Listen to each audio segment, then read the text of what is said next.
Tawuran dua kelompok remaja terjadi di kawasan Kampung Melayu, Jakarta Timur pada Rabu dini hari tadi. Dari rekaman video amatir warga, terlihat dua kelompok remaja saling serang menggunakan senjata tajam.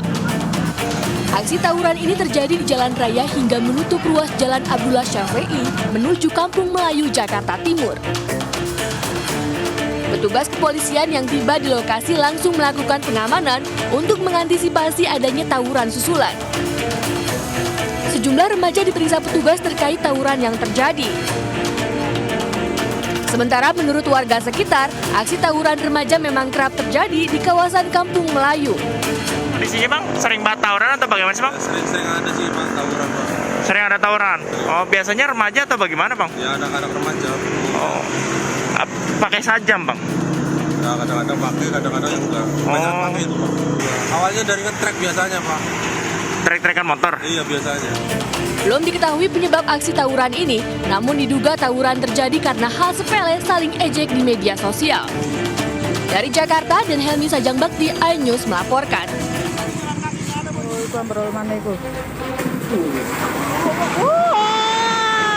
Ya ampun,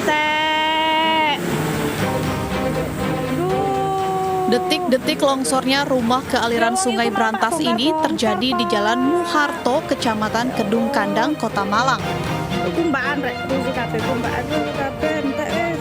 Total ada 11 rumah yang berada di bibir sungai terdampak longsor. 3 diantaranya rusak parah dan sebagian rumah ambruk ke sungai.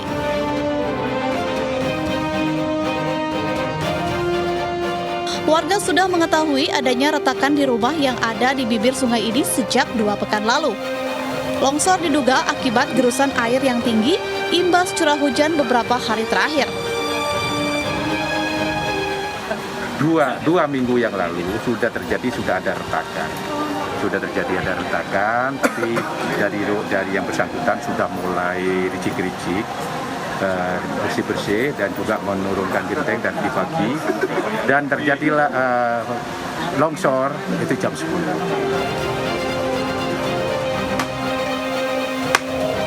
Untuk menghindari korban jiwa, pemerintah desa setempat meminta warga yang rumahnya berada di bibir sungai untuk mengungsi ke tempat yang lebih aman. Dari Malang, Jawa Timur, Denny Irwansyah, iNews melaporkan.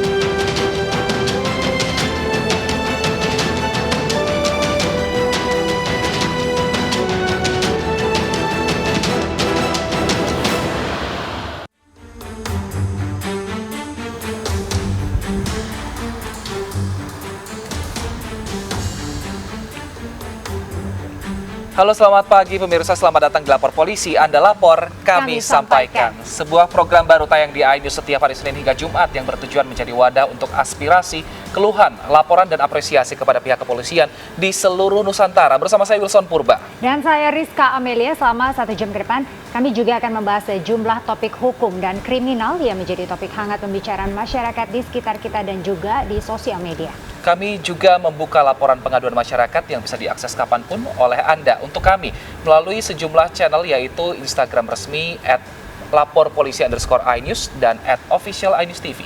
Sementara itu juga bisa melalui email kami laporpolisi.inews@gmail.com. Jangan lupa menggunakan hashtag laporpolisi_inews. Nah, kita ke informasi pertama pemirsa. Seorang aparatur sipil negara Dinas Perhubungan Kota Makassar, Sulawesi Selatan tewas ditembak orang tidak dikenal. Peristiwa penembakan ini terekam kamera pengawas. Kamera CCTV di Jalan Danau Tanjung Bunga, Kota Makassar, Sulawesi Selatan merekam detik-detik seorang ASN pegawai Dishub Kota Makassar yang ditembak oleh seorang tak dikenal. Korban Najamuddin Sewang langsung terjatuh dari sepeda motornya dan meninggal di lokasi kejadian. Keluarga korban telah melaporkan peristiwa penembakan itu ke Mapolsek Tamalate Makassar pada Minggu malam. Dilepas pakaiannya, ternyata di pakaian korban itu ada darah, ada bercak darah, dan posisinya punggung kanan. Tim Bidokes Polda Sulawesi Selatan yang melakukan otopsi terhadap jenazah Najamuddin memastikan ada luka tembak di bagian punggung korban. Polrestabes Makassar kini masih menyelidiki kasus penembakan ini. Adanya laporan polisi yang kami terima tadi pagi bahwa ada salah satu pegawai Dinas Perhubungan yang tadinya diduga bahwa yang bersangkutan adalah dia meninggal karena jantung, namun setelah sampai di rumahnya, terus kemudian ada tanda-tanda kejanggalan oleh pihak korban sehingga melapor ke Polres. Jenazah Najamuddin dimakamkan di kampung halamannya di Kabupaten Takalar, Sulawesi Selatan. Dari Makassar, Sulawesi Selatan, Muhammad Nurboni, iNews melaporkan. Ya, saat ini kami sudah terhubung dengan Kabid Humas Polda Sulawesi Selatan, Kombes Polisi Komang Suartana. Halo, selamat pagi Pak Komang. Selamat pagi Mbak. Ya Pak Komang, mungkin bisa dijelaskan Pak untuk update perkembangan kasus yang pada akhirnya menewaskan anggota Dishub di Kota Makassar ini. Terima kasih Mbak, bisa kami laporkan bahwa kasus penembakan yang terjadi pada hari Minggu itu sampai sekarang saksi yang sudah kita periksa sebanyak 8 orang, dari saksi keluarga, saksi yang melihat di TKP, dan juga rumah sakit. Jadi sampai sekarang rekan-rekan kita dari Reskrim Polda Sulawesi Selatan membackup Polres Tabes Makassar untuk mengungkap kasus ini Mbak. Mereka sudah bekerja dan sudah melakukan penyelidikan untuk membuat itu juga kita akan menunggu hasil otopsi dari rumah sakit, juga kita menunggu hasil lapor terkait dengan pemeriksaan proyektil yang ada di tubuh korban. Ini masih kita menunggu Mbak. Baik, Pak Komang, terkait saksi-saksi tadi kan ini kan terekam oleh kamera pengawas, kamera CCTV. Apakah memang pemilik-pemilik kendaraan yang melintas saat kejadian ini sudah dipanggil oleh pihak kepolisian untuk dimintai juga keterangannya Pak? Ini masih didalami oleh penyidik Mas. Jadi kita berusaha untuk melakukan pemeriksaan yang profesional terkait dengan adanya kasus ini Mbak. Ya, baik Pak Komang, ini di media juga kan disebutkan bahwa di arah ke Jalan Manunggal begitu ada kendaraan berwarna merah ini yang dikatakan sebagai taksi online begitu. Nah, padahal ini tidak ada tanda khusus bahwa kendaraan tersebut dikenalnya ini sebagai taksi online. Mungkin bisa dijelaskan Pak? Memang informasi yang beredar di media sosial, informasi itu adalah taksi online. Tapi penyidik dengan profesional prosedur akan melakukan pengecekan Mbak. Apakah itu benar taksi online atau tidak sesuai dengan apa yang ada dalam CCTV. Jadi itu masih dikembangkan oleh penyidik Mbak. Baik. Nah ini tapi saat ini kalau untuk surat-surat panggilan kepada orang-orang yang melintas ini apakah sudah dilontarkan Pak untuk kemudian diperiksa selama mungkin beberapa hari ke depan? Yang seperti kami sampaikan bahwa sampai saat ini penyidik telah melakukan pemeriksaan saksi sebanyak 8 orang. Mungkin juga akan lebih banyak lagi nanti saksi-saksi yang akan diperiksa. Baik, selain mobil merah tadi yang mungkin menjadi sorotan, ada juga tadi dalam CCTV pengendara motor yang berjaket kuning yang disebut ini melewati korban saat korban terjatuh ini Pak. Sudah diketahui belum dari hasil penyelidikan kepolisian sebenarnya gerak-gerik pria atau pemotor berjaket kuning ini ada yang mencurigakankah dan apakah memang menjadi salah satu dari 8 saksi yang sudah diperiksa? Seperti apa yang disampaikan dan kita lihat di CCTV, penyidik masih mendalami terkait dengan kendaraan taksi ojol. Ya, Pak Komang mungkin bisa lebih didetailkan begitu. 8 saksi ini apa saja dan mungkin terkait dengan peran-perannya? Untuk 8 saksi yang telah diperiksa, jadi yang pertama adalah saksi yang melihat langsung yang membantu. Yang kedua adalah saksi keluarga dan di rumah sakit. Jadi untuk saksi-saksi yang terkait dengan kendaraan maupun saksi yang kendaraan melintas baik ojol maupun roda 2 itu akan segera akan diperiksa Mbak. Ya, baik Bapak, berarti artinya kan penyelidikan ini masih terus dilakukan begitu. Dari ke-8 saksi ini yang sudah dimintai keterangan, apakah mungkin ini juga masih terlalu dini ya Pak kalau kita berbicara terkait dengan motif. Namun sudah adakah mengerucut begitu? Kemungkinan motifnya ini seperti apa Pak?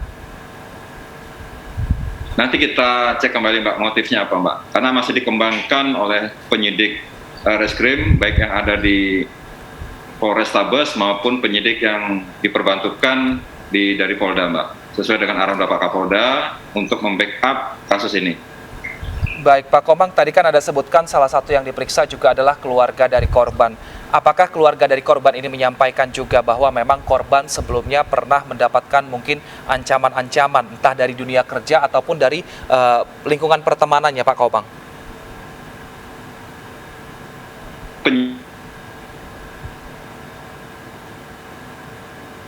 Memiliki musuh atau memiliki dendam